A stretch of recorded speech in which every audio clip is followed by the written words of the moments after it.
رحم اللہ من قرأ الفاتحہ. بسم اللہ الرحمن الرحیم.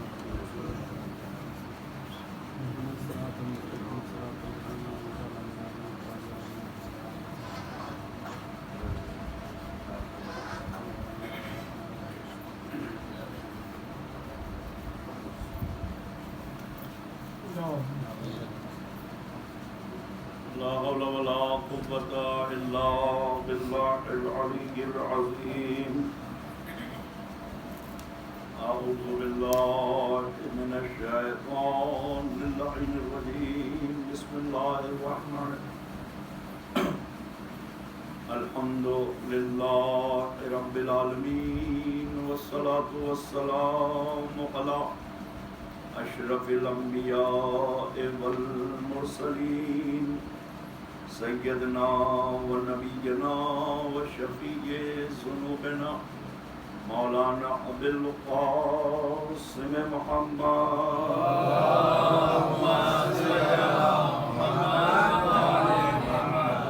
والصلاة والسلام على أهل بيت الطيبين الطاهرين المعصومين المظلومين المنتجبين المنتقمين المطهرين ولعنة الله على أعدائهم أجمعين من الآن إلى قيام يوم الدين. أما بعد فقد قال سبحانه تبارك وتعالى وقوله الحق. بسم الله الرحمن الرحيم. وقضى ربك ألا تعبدوا إلا إياه وبالوالدين إحسانا.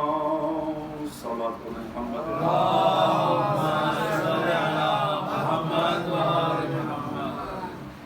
عزیزان گرامی قدر، معزز سامعین اور ہمارے نوجوان دوست، بالخصوص واجب الاحترام علماء کرام، کیونکہ جیسا کہ آپ کے علم کی مجلس ایک اہل بیت کا چاہنے والا، آل محمد کا کلمہ پڑھنے والا، جناب زہرا کی خواہشوں کو پورا کرنے والا، حسین مظلوم اور گریہ اور ماتم کرنے والا اس دنیا سے رخصت ہوا، اور اس کے اصال ثواب کی یہ مجلس ہے. اس لیے ہم سب کی ذمہ داری ہے اور یہ محبت کا تقاضا ہے، اور رشتہ دار اور اعزاء قارب اور اولاد ورثہ تو بہرحال ان کے لیے ضروری ہے، لیکن برادران ایمانی کی وجہ سے، اہل بیت کی وجہ سے تمام مومن اور مومنات کا بھی فریضہ ہے کہ ان کے سفر آخرت کی بہتری کے لیے ایک مرتبہ سورہ حمد، 3 مرتبہ سورہ توحید کی تلاوت کر کے مرحوم مقبول سید بدر الحسن اور پپو پالسٹر ابن سید ساجد حسین کی روح کو اصال کی.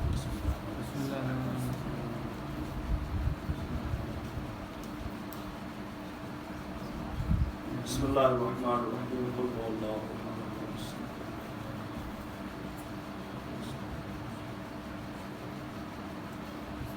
ولم يكن له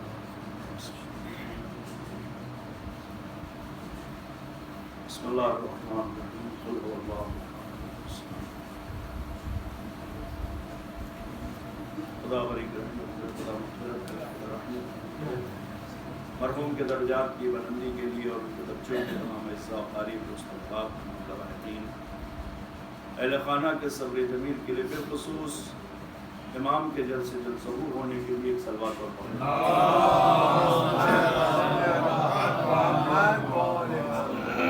میرا خیال ہے کہ اگر سامنے مومن آ جاتے تو زیادہ بہتر تھا، بعد میں آنے والوں کو بھی دقت نہیں ہوتی. آپ لوگ تو قریب آ جائیے، ممبر کے قریب آ جائیے، تھوڑا تھوڑا قریب آ جائیے. ایک صلوات پڑھیں مل جل کر.